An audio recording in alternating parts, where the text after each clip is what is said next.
So, hi everyone, this is Janish Kothai here, and welcome back to our video of French. So, students, I am assuming that when you're watching this video, you have completed your English exam, and and now you have students exactly 2 hours. आपका 2 o'clock को on 11th of February exam complete हो जाएगा English का, and after 2 days on 13th of February you have your board exam at 3 o'clock. Okay, on 13th of February. So, students, you have complete 2 hours and I am going to guide you today, students, how and what exactly that you need to study in French in last 48 hours. Okay, students. So अगर आप लोग ने बहुत मेहनत कर ली, जी जान लगा the students, तो खुदा भी आपसे ये लास्ट 48 आवर्स नहीं छीन सकते.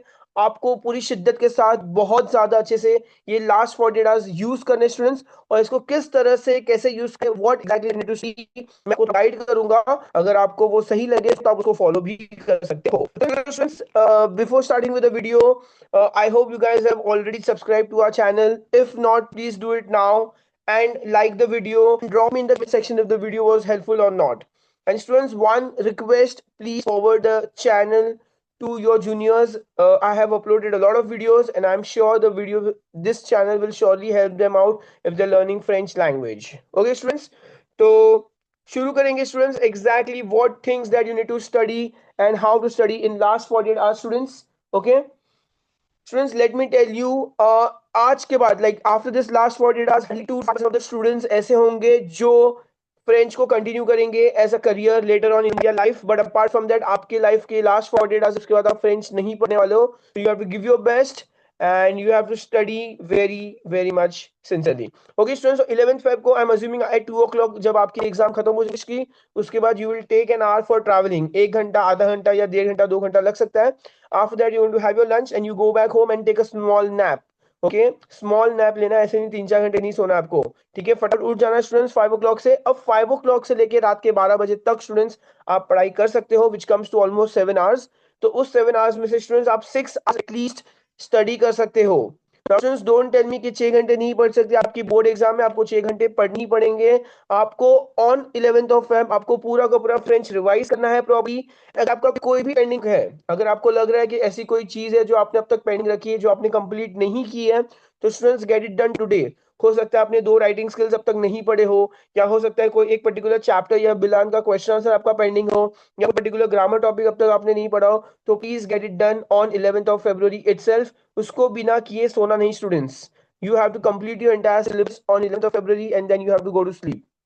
ओके, शॉर्ट नोट्स का मतलब ये आप शॉर्ट चीट्स बना सकते हो which can help you out at the last minute revision.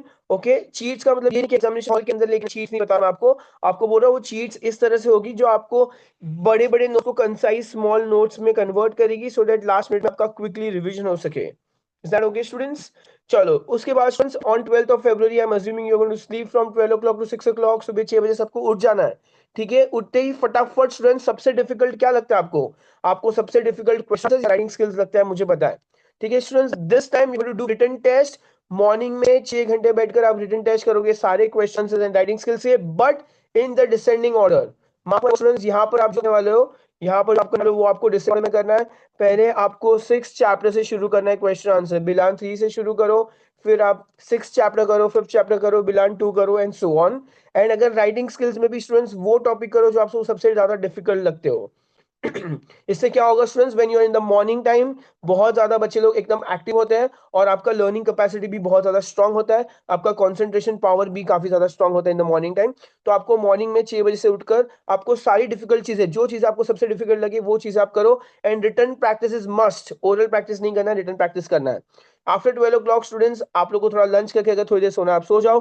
3 o'clock को एवरीबडी विल राइट पेपर. आप चाहो तो एक पेपर लिख सकते हो, आप चाहो तो 2 पेपर लिख सकते हो, depending on your capacity, depending on the child. हो सकता है कोई बहुत ज्यादा स्कॉलर बच्चा हो, कोई थोड़े से एवरेज बच्चे हो, तो आप अपने आप को जज कीजिए. आप देखिए, आप एक पेपर लिखना है, 2 पेपर लिखना है. अब ये पेपर में मैं आपकी हेल्प कर सकता हूँ. डिस्क्रिप्शन में मैंने व्हाट्सएप की लिंक दी हुई है, जो ग्रुप पे आप ऑलरेडी एडेड हो, तो वहां पर मैं ट्राई करूंगा कि मैं आपको वहां पे क्वेश्चंस दे दूं, एंड साथ ही साथ सोल्यूशंस भी अगर हो सके तो मैं डाल दूंगा students, so that because it won't be possible for me to check each and every one's paper. तो आपको मैं क्वेश्चन और सोल्यूशन डाल दूंगा स्टूडेंट्स, 1 या 2 प्रीलिम पेपर के, सो दैट आप चेक कर सको. Very important, please check your paper, otherwise paper लिखने का कोई मतलब नहीं होगा. पेपर लिखो and get it check so that you can rectify your mistakes. आप सीख सको, आप देख सको आपने क्या मिस्टेक की है। अच्छा, उसके बाद स्टूडेंट्स आपने एक बार पेपर लिख लिया, प्लीज एनालाइज करो, बहुत इंपॉर्टेंट है कि आप कहाँ पर लैग कर रहे हो। अगर आपको लगता है आपको अभी भी ग्रामर में थोड़ा प्रॉब्लम है, कोई पर्टिकुलर टॉपिक आपको नहीं आ रहा है, जैसे प्रोनाउन नहीं आ रहा है, काफी बच्चों को प्रोनाउन डिफिकल्ट लगता है, या सिचुएशनल क्वेश्चंस डिफिकल्ट लग रहे हैं, या ऑपोजिट्स नहीं आ रहे, तो students I have uploaded each and every topic videos on YouTube. आप वो पर्टिकुलर वीडियो देखकर अपने आप को स्ट्रॉन्ग कर लो, ठीक है। तो स्टूडेंट्स उसके बाद 6 o'clock को आपको ग्रामर प्रैक्टिस करनी है। अच्छा, मैंने शाम को ग्रामर प्रैक्टिस क्यों रखा स्टूडेंट्स? बिकॉज बच्चे लोग मॉर्निंग में बहुत ज्यादा एक्टिव होते हैं, तो तभी आप डिफिकल्ट चीजें कर सकते हो। But grammar is something very light and practical है, तो अगर आप थोड़ा सा कंटाल गए हो, थोड़ा सा थक भी चुके हो, तो भी आप ग्रामर प्रैक्टिस काफी अच्छे से कर पाओगे स्टूडेंट्स।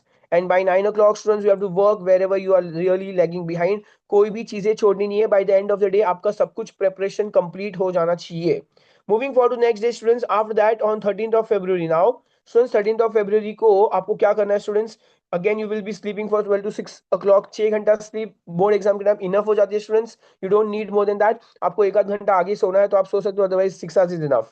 स्टूडेंट्स वापस ग्रामर रिवीजन से शुरू करो, क्वेश्चन से रिवाइज करो, राइटिंग स्किल्स रिवाइज करो, study till the last minute. Students I have completed CS LLB सारे प्रोफेशनल एग्जाम्स में भी स्टूडेंट्स मैं ऐसे ही करता था, लास्ट मिनट तक बोर्ड एग्जाम के अंदर जाते तक स्टूडेंट्स मैं बुक को छोड़ता नहीं था। I used to study till the last minute.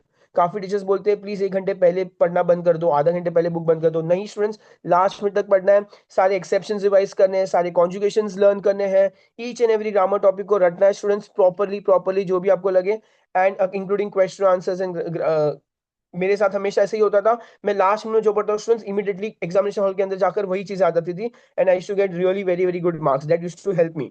So students last में तक आपको बुक नहीं छोड़नी है, आपको कुछ ना कुछ रिवाइज करना है। जो आपने चीज बनाई थी वो चीज आप कैरी कर सकते हो, उसको लर्न करो स्टूडेंट्स, ताकि अच्छे से लास्ट में तक आपका कंसाइज नोट्स प्रिपेयर हो जो आपको रिविजन में हेल्प हो जाए।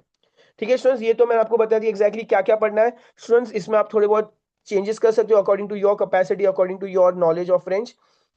स्टूडेंट्स थोड़ी बहुत basic tips and tricks regarding the examination hall, ये बहुत बेसिक चीजें मुझे पता है स्टूडेंट्स, पर मैं बता रहा हूँ, अगर आपको सुनना है तो आप सुन सकते हो। थोड़ा सा फटाफट एकदम 1.5x पे सुन लो। मैं ऐसे ही करता हूँ। तो स्टूडेंट्स अटेम्प्ट ऑल क्वेश्चन, सारे क्वेश्चंस लिखने हैं, don't leave any question students, सारी की सारी चीजें असेंडिंग ऑर्डर में लिखेंगे। अच्छा, असेंडिंग ऑर्डर का मतलब क्या होता है स्टूडेंट्स? अगर टोटल 8 क्वेश्चन है, 1 2 3 4 5 6 7 8, तो आप अच्छे से 1 2 3 4 5 6 7 8 फॉर्म में ही लिखो। अगर 6 नहीं आ रहा बीच में तो उसको ब्लैंक छोड़ दो, 5th नहीं आ रहा तो उसको ब्लैंक छोड़ दो, बट लाइन वाइज लिखेंगे। क्योंकि लास्ट मिनट में स्टूडेंट्स फ्रेंच एग्जाम में आपका पेपर 2 घंटे में कंप्लीट हो सकता है। There is a small possibility कि शायद कॉपी भी हो सकता है। ऐसा नहीं बोल रहा हूँ कि कॉपी करना है स्टूडेंट्स, नहीं नहीं, अगर लेकिन अगर लास्ट में थोड़ा बहुत कॉपी करने मिले तो यू कैन स्टिल, तो कुछ भी रॉन्ग मत लिखना स्टूडेंट्स। आप वेट करना, जो नहीं आता उसको छोड़ दो, बट घाई मत करो और आंसर मत लिख लो। कैंसिलेशंस नहीं होने चाहिए। Entire paper should be neat and tidy work, no cancellations. Use rough page students, ये बहुत इंपॉर्टेंट है सारे सब्जेक्ट्स के लिए। हमेशा लास्ट पेज पे रफ पेज रखो, ताकि अगर आपको कोई पर्टिकुलर स्पेलिंग्स नहीं समझ रही है तो आप लास्ट पेज पर लिखकर एक बार दो बार प्रैक्टिस कर लो, फिर आप एकदम कंफर्म हो जाओ तो आप उसको फेयर कर दो। ठीक है, तो फ्रेंच में रफ पेज बनाना बहुत इंपॉर्टेंट है। आप वहां पर सारी चीजें ट्राई कर सकते हो, रूल्स हो कुछ भी हो, पेंसिल से रूल लिख सकते हो, जो आपको लगता है कि शायद आप आगे जाके आप भूल सकते हो, तो आप पेंसिल से वहां पे रूल्स वगैरह लिख दो। Okay, you get enough time students, तो आराम से सोच समझ के लिखना है, डायरेक्टली घाई नहीं करनी है। फ्रेंच में जरा भी घाई नहीं करनी है, अच्छी हैंडराइटिंग में एकदम सोच समझ के लिखना है। कॉम्प्रिहेंशन में स्टूडेंट्स फाइंड, काफी बार कॉम्प्रिहेंशन ऐसा होता है students that it is difficult, students don't understand 1 or 2 or 3 or 4 words, but it's okay, don't panic if you don't understand word, that's still okay. Try to just understand the gist of comprehension, उतना काफी हो जाएगा। आपने थोड़ा सा उसका comprehension का मतलब समझ लिया, फिर related words ढूंढो और आपको question आंसर्स लिखने में काफी ज्यादा आसानी हो जाएगी। Okay, writing skills students, use as easy sentences. We as a teacher are not expecting very difficult sentences from you. हो सके उतने क्वेश्चन आंसर्स को ही राइटिंग स्किल्स में पुट करने की कोशिश करो। 80 वर्ड्स टू 100 वर्ड्स तक लिखो, इनफ हो जाएगा। बहुत ज्यादा बड़ा भी मत लिखो students, but yes, and look at the tense of the writing skills. कौन से टेंस में पूछा है, कि आपको पास्ट डिस्क्राइब करना है या फ्यूचर डिस्क्राइब करना है या प्रेजेंट में आपको कुछ बताना है? Please make sure that you look at the tense of it very carefully. Underline students, underline करके आना है। मैंने अपने सारे के सारे प्रोफेशनल CS और LLB के फाइनल एग्जाम तक सारी इंपॉर्टेंट चीजों को अंडरलाइन की हुई है। I know it sounds a little kiddish, but it really works for me. Okay, हमेशा अच्छे मार्क्स मिलते थे मुझे, बिकॉज मेरा प्रेजेंटेशन काफी ज्यादा अच्छा होता था, सारी चीजों को अंडरलाइन वगैरह करते थे, तो it really help used to help me. Complete the text with the given words में स्टूडेंट्स काफी बार बच्चों को नहीं समझता है, उसमें आप पेंसिल से लिख लो कौन मैस्कुलिन है, कौन फेमिनाइन है, कौन एडजेक्टिव है, कौन नाउन है, तो that will really help you out to solve the entire. तो मीनिंग नहीं पता होगा पर फिर भी आप सॉल्व कर पाओगे बिकॉज आपको मैस्कुलिन फेमिनाइन का आइडिया है थोड़ा बहुत, तो that might really help you. Okay students, so students इस सब के अलावा students I might have forgotten students few things that I might have not told you students, तो मैं ऐसा कुछ अगर रहेगा तो मैं श्योरली आपको कहाँ बता दूंगा स्टूडेंट्स, मैं कमेंट सेक्शन में आपको लिख कर दे दूंगा कि अगर, क्योंकि मैंने काफी सारी चीजें बोली है बट हो सकता है शायद मैं कुछ चीजें नहीं भुलाऊं, बट स्टूडेंट्स मैं भले भूल गया हूं लेकिन आप सब्सक्राइब करना जरा भी मत भूलना स्टूडेंट्स। स्टूडेंट्स डिस्क्रिप्शन में मैंने अपना इंस्टाग्राम अकाउंट भी डाला हुआ है, so if you want to follow you can follow so that we can remain in contact even after 12th standard. Okay, that will really help us out. And इसके बाद students मैं एक और last video बनाने वाला हूं आपके लिए which will be on 13th of February after your examination. Please जो भी बच्चा एग्जामिनेशन हॉल से बाहर आ जाए प्लीज मेरा नंबर सेव कर लो, मुझे तुरंत फोटो भेजना क्वेश्चन पेपर का, लेकिन काफी अच्छे फोटोज भेजना तो ही मैं उसको पीडीएफ बनाकर अपलोड कर पाऊंगा यूट्यूब पे। So I will solve the entire paper and I will upload it on YouTube for you guys. Okay students, last minute तक पढ़ना है बस, ठीक है। तो स्टूडेंट्स अभी मुझे ऑनेस्टली और कुछ याद नहीं आ रहा है, please share the video to all your friends ताकि सबको ये थोड़ी बहुत बेसिक आइडियाज मिल जाए। स्टूडेंट्स सब्सक्राइब करना चैनल को and please comment and let me know. आपके ध्यान में भी अगर कोई स्टूडेंट्स अच्छे कमेंट्स हो या आपको लगता है कोई अच्छी एडवाइस हो, कोई टिप हो, तो आप कमेंट सेक्शन में डाल दो, मैं उसको पिन कर दूंगा। Okay, so thank you students, finally please share the channel to all your juniors. Thank you, bye bye everyone, it was nice having all of you, bye.